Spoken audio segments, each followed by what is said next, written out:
Today, we are talking about sales, how to do sales in today's digital economy. My guest today is Paul Griffin. I'll tell you more about him in a moment, so stay tuned. Welcome to the Smart Business Revolution podcast, where we feature top entrepreneurs, business leaders, and thought leaders, and ask them how they built key relationships to get where they are today. Now, let's get started with the show. All right, welcome everyone. John Corcoran here. I am the host of this show, and thank you for tuning in. I love talking to smart CEOs, founders, and entrepreneurs. You can check out our archives because we've got all kinds of great previous interviews with folks from Netflix and Kinko's, YPO, EO, Activation Blizzard, Lending Tree, and many more. And if you're interested in this topic, we've got lots of other experts in sales who we've interviewed on the show previously. And of course, this episode is brought to you by my company, Rise25, where we help B2B businesses to get clients, referrals, and strategic partnerships with Done For You podcast and content marketing. And you can learn all about it at rise25.com or email us at support@rise25.com. All right, my guest here today is Paul Griffin. He's the co-founder and CEO of The Sales Factory. He had a long career in B2C and B2B sales and marketing roles at different Fortune 100 and Fortune 500 companies, including Procter and Gamble, Johnson & Johnson, Nestle, and Kraft Heinz, lots of big companies you've heard of before. And then he got into entrepreneurship, or rather he had some entrepreneurial endeavors earlier in his career, which I love to ask people about. So we'll always start there. But Paul, happy to have you here today. And, I love to hear what people were like as a kid and whether they had little entrepreneurial side hustles or things like that. And love to hear about people that, bought 100 pieces of gum, sold half of them, and then got busted by the principal, that sort of thing. But you actually had a paper route, and you grew up in a small town in Canada, and you and your brother actually dominated. You kind of became like the local mob, dominated the local paper routes of your neighborhood. Tell us all about it. Yeah, definitely. Well, first off, thanks for having me on the podcast, John. I appreciate it. This is actually my first podcast ever, so I'm nice, thankful to be doing it with you. Cool. We'll break you in. I listened to a few of your interviews. Mark Randolph was a great one that I just listened to yesterday. Fun. But growing up, small town, there's not a ton of opportunities, but the opportunity to take over the local paper route was offered to me. And as we kind of grew, being young, I didn't have an allowance or anything like that. So if I wanted to buy anything or do anything fun, I had to fund it myself.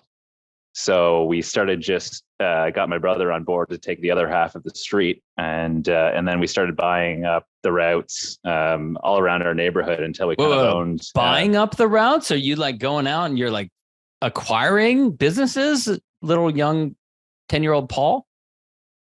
Well, no, I mean, we convinced the other paper route delivery people to give us their routes for, in exchange for a little bit of money at the time.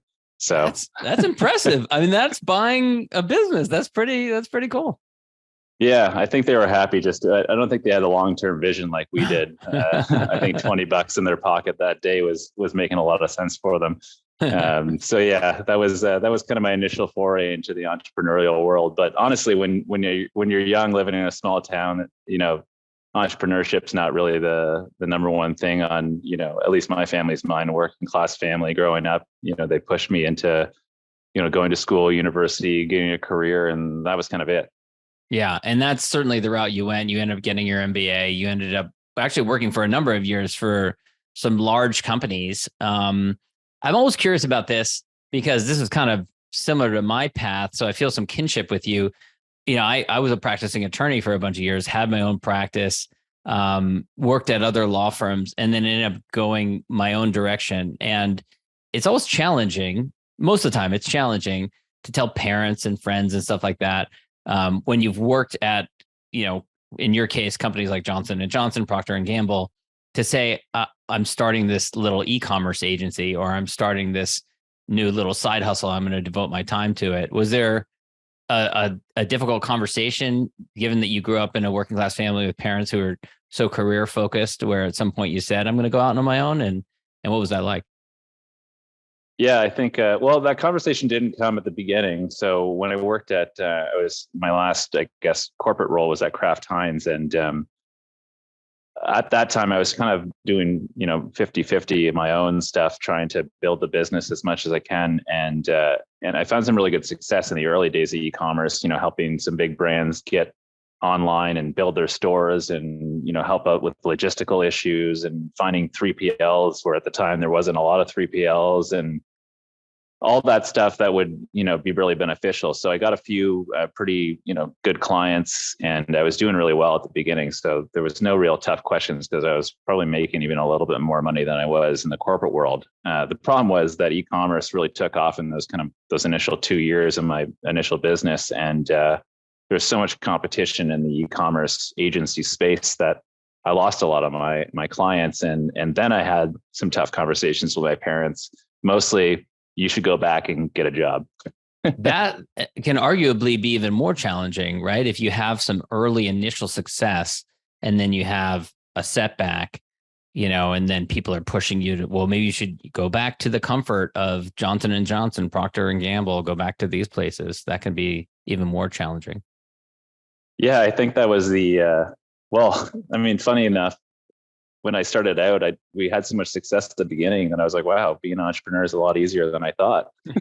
Yeah. Which of course it's not. It's definitely the hardest thing I've ever done. But yeah, I guess that initial success kind of blinded me a little bit, and highlighted the need. In fact, the need to continuously build your pipeline, to continuously find new opportunities, because I had found a few great customers who funded me for a long time. When those left, I had no pipeline, no sales going. I kind of went almost to zero. And at that time, I found kind of my business partner, and that's when we got kind of started in a new direction. But yeah, at that time it was pretty rough, but some good lessons learned for sure. Yeah. So this is kind of a big pivot to go from the corporate world to an e-commerce agency that becomes really competitive to focusing on sales. What motivated a movement into focus on sales? Yeah, I think, so kind of near the end of my first company, I'd met my now business partner, Eric Doucette, and we started just chatting about, issues. I think both of us just wanted to kind of see what working together looked like. We kind of meshed right away really well. And, I was kind of looking for, I think, a business partner at the time, someone to lean on. I think entrepreneurship is difficult and lonely and hard. And, if you have someone to do it with, it takes some of that blow away. So I think I was looking for that, especially as my business was kind of going to zero. I was looking for somebody else to lean on, commiserate with a little bit. At this time, did he have his own company, his own business, or was he working for another company? Yeah, so he was doing sales, kind of contract sales work at the time for a couple clients. We both had kind of small books of business. So then we started doing a couple of projects together, see what working together looked like. And at the time, we had all of our connections, I think, were in event tech and companies that sold into sports and entertainment and trade shows and events. And that was a huge focus at the early days of the Sales Factory. In fact, our company was called Event Patio before the Sales Factory because we were so focused in events. And then, of course, the pandemic hit and we kind of went to zero again. Yeah. So you start in September of 2019 and you get some traction, and about 6 months in, boom, COVID hits and you're back down to zero. That must have been devastating. Yeah, it was pretty horrible. Because I just had another company, less than a year before kind of go to zero. Yeah. And so now, and then we had found some success, and I thought, we were finding a path forward. And then, COVID, it was February 2020, because we had one of our clients was a hardware tech company that sold into sports and entertainment, but all their hardware came from China. So if you remember beginning of the pandemic, it was like February where we started hearing about this stuff and going on in China. So all the supply chain was shut down. So he was our first customer that we lost. And then we started kind of seeing the writing on the wall with some of our clients. And luckily we made a little bit of a pivot outside of events because we were like, this might be a pretty bad industry to be in. And we closed a couple quick deals that just kept the lights on in March 2020.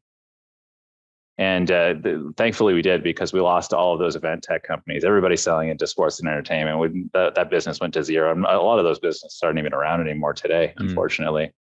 And so what did you pivot into? Where did you see the opportunities as you head into spring of 2020? Yeah, so we mostly moved into B2B SaaS software. We kind of saw the opportunity. That was really where we were kind of moving anyway, was to find more opportunities just from a scaling perspective. Software obviously is kind of the best place to play if you want to scale your business. And that's where we saw the real opportunity. So our first couple clients were in, actually another one was in an e-commerce chatbot that we helped sell into e-commerce stores. We had obviously some experience there. And then the other client was in a fintech company that was, breaking into the investor relations market, and we, helped them kind of grow through the U.S. market. Yeah. And then the pandemic was, actually ended up being pretty beneficial, because those two initial contracts that we had, we had to go to their office. It took half a day to, get there and, have the meeting in person and walk them through our presentation and sell them live. Whereas, by April 2020, we were all like this, on Zoom, and, we could sell 2-3 deals in a day and be across the world. We got clients in Israel and in the UK and New Zealand and Australia and Mexico, and then a ton through the US market, just in different geographies where we never even thought about playing. Yeah. Now, sales is such a broad topic. There's inbound sales, there's outbound sales. I know you focus on outbound sales now. Was that the goal from the beginning, or has the vision evolved? Yeah. So the goal, well, when we started out, we kind of did some sales marketing services for, startups. And then the goal here was really how do we productize what our offering is, so we can get a little bit more buttoned down on the operations side of things and scale a little bit better. So we found that, the prospecting as a service kind of offering was a really strong way of productizing what our service was, and then charging just a straight subscription fee for that model.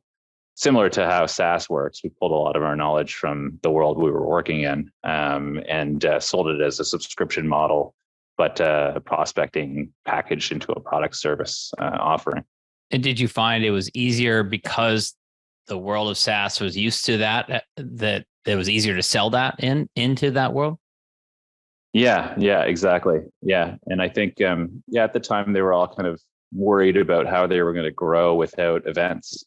So a lot of the business that we had at the beginning was filling that huge gap in people's business plan, where they normally would have filled new opportunities with conferences and events and conferences, stuff. trade shows. Yeah, exactly.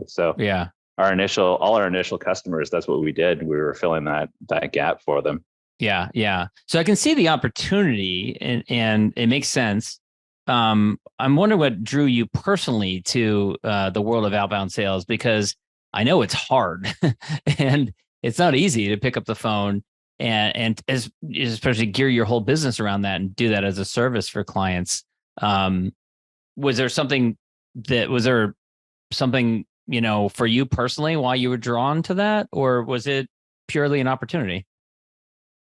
Yeah, I think a little bit of both. I think at the outset, I'd always done cold calling for earlier businesses, or trying to open up opportunities. I worked in pharma for a bit, trying to help launch new products. So I was doing cold calls just to assess out the market on what doctors would want to launch or want to use for their patients. So I wasn't new to cold calling by any means. But the thing that really drew me to sales, and I think the thing that I still love about it, is it's so tangible. The harder you work, the more you put in, the more activity you do, the more your results are going to be. It's really that linear. Mm-hmm. I mean, obviously there's some finesse along the way and some learnings that you get, and you get better and better over time. But I think that's what I love the most about it. It's one of those things that the more work you can put into it, the more you tangibly see come back. Better results, more money that comes in. And that's what I've always loved about it. Yeah. And it's one of those things too, that from a career perspective, you can bring anybody really off the street and give them the tools to be successful in sales. And if they've got the right attitude, that's all they really need. How do you assess for attitude? Yeah, that's a great question. Within our interview process, we have personality testing, aptitude testing, and then we've got some specific interview questions that we ask around just their motivations, try to understand what their profile as a person looks like, how motivated they are just in their general life and what they're looking for. And then trying to understand what their motivations are, because that's an important, as part of their comp package, as part of the things that we offer as an organization, that's all kind of built into it. Yeah. And, you mentioned that you came from working class family. Sounds like if you wanted to have some extra money to buy something, you had to earn it yourself. Do you find yourself being drawn to that similar kind of personality profile? Is that the kind of person you're looking for, is, motivated in that way? Yeah, absolutely. Yeah. We find probably our best salespeople are from, a similar path, forged by themselves, well, not by themselves, but for themselves kind of thing. We tend to find that type of profile works really well in sales, because it's, like I said, the harder you work, the more you get out. And that tends to be really motivating for people, especially, 22-year-old fresh out of school, looking to build their career, doesn't know a lot of things. Sales is one of those things that's, repeatable, learnable. And, if I just work harder and harder at it, I'm going to get more and more out of it. Yeah. Yeah. I know I personally have learned a lot from reading different books, listening to different podcast interviews of different experts in sales process and everything. And I imagine a training program for your team could be years long. What does it look like when you train a new person? Yeah, so we've got a training program internally that we developed kind of over the number of years that we've been in business. It's a mixture of on the job and in classroom, but we get them set up for success. And it's staged depending on where you're at in the organization. So we like to break things up, so you're not thrown into everything all at once and everything sales on day one. We train mostly on cold calling and email copy at the beginning, and then they would go in market and learn what it's actually like to talk to real people and try to sell real people. And then from there, we start to build their skills on, what, sequencing looks like, and how to build out, pipelines, and, how to interact with others, and how to be professional within an organization and things like that. So you have to remember, a lot of people that we're hiring are directly from university, college, and coming right into the workforce for the first time. So this is oftentimes their first job. So we're not only selling, we're not always just helping them out with their, skills for on the job, but it's also like how to operate within a, company environment coming from school. Mm-hmm. And so we're recording this in August of 2023. It's about 3.5 years from March of 2020. And you've gone from 0 employees at the beginning of COVID to you have 115 now. That's kind of a crazy growth trajectory. And I know that we were talking beforehand, you said there were some different breaking points along the way. What were those breaking points, and what did you learn from them as you got to the size you're at now? Yeah, I think, our first breaking point, I feel like, was around 25, 30 employees, where all the processes, all the hard work you put in to build the company breaks completely and no longer works. So you have to build out, completely new processes, completely new policies. You've learned a lot about, what operating a company looks like. And then you start to try to put some financial controls in and try to manage it a little bit more sophisticated. And then it breaks again at 50. So you're kind of back to the start, because all the processes you put in at, 30 employees no longer works at 50, and you got to do the same process again. But I feel like every time we've broken, now I'm to the point where we've become such a better company for it, that I kind of look at it as more of an opportunity. I'm like, oh, we're breaking, where's the opportunity here? Where do we shift? What do we look at? And how do we see things differently? Because there's probably a better company on the other side of this. Yeah. And is your team remote, or do you have people under one roof? No, we're fully remote. Yeah. Yeah. And what are some of the challenges been around having a remote team? Yeah, I think trying to figure out how to build culture remotely has always been a challenge. Like very transactional. The world has become, when it comes to these meetings, you don't have as much chit chat or The follow through. water cooler talk that people Exactly. used to have. Yeah. Mm-hmm. Yeah, but I mean, on the flip side of that, we can hire anybody anywhere, and create a company in a different light. So I think we've been a little bit, we've been, it's been beneficial in the fact that we've built the entire company through the pandemic, and it's always been remote. So we didn't have like the before the pandemic, Yeah. people thinking about an office or a hybrid or anything like that. That's never been really a thought in our minds.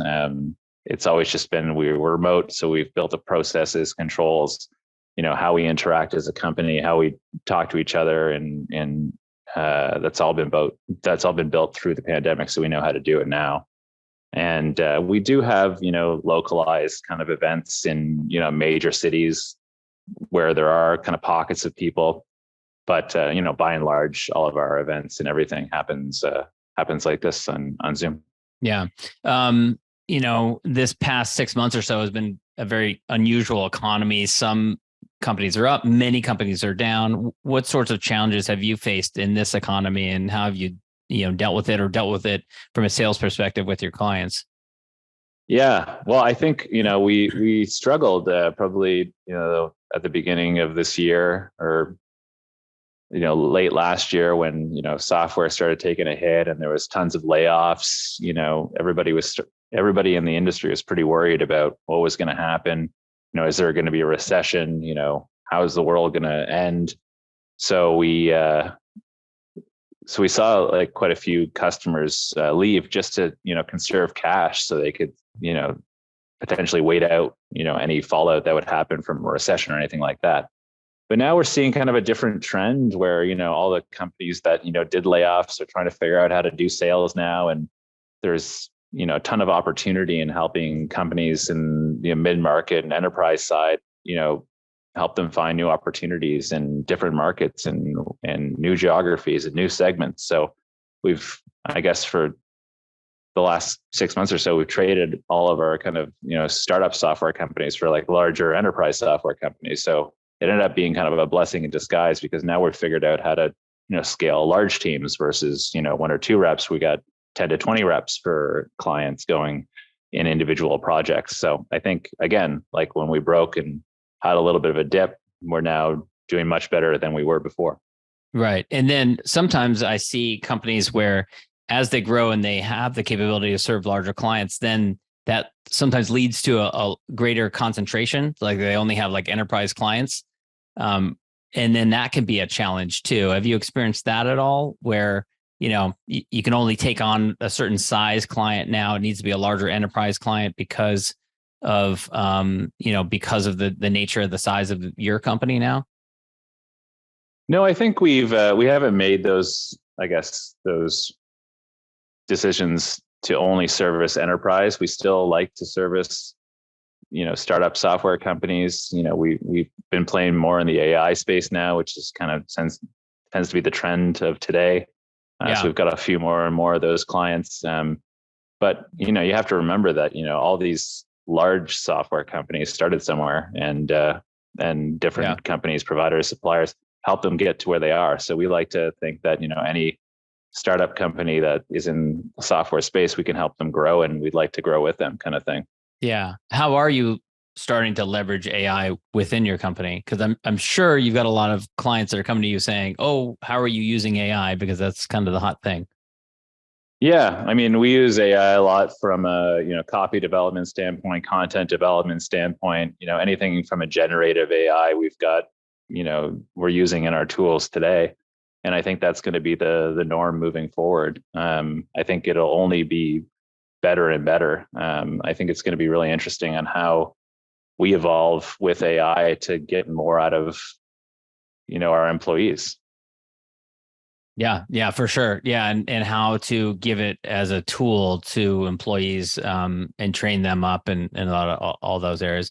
I'm using it now. I used it to prepare this interview template, actually, just preparing with with putting your bio and questions to ask and stuff like that. And it's one of those things where it's like, it's not a perfect solution. You got to be careful with it.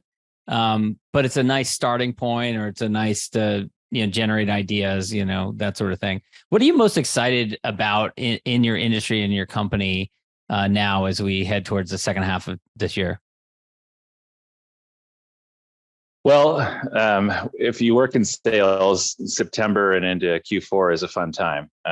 Usually after the summer, it tends to be a little bit more difficult. Although we've had kind of a record summer this year, which has been impressive from my team's perspective, because generally it's been a little bit slower. But we've had our top 3 weeks for new opportunities generated all happen this summer for the company. So that's been really exciting. But as we go into September, everybody's back to the office. Everybody's thinking about Q4. So from our perspective, it's kind of the best month out of the entire year to be working in sales, and something that really energizes me to get going. And we've got quite a few good opportunities in our own pipeline that should be starting in September, where, we got some new projects coming on, which we're really excited about. So yeah, it's going to be a really fun back half of the year.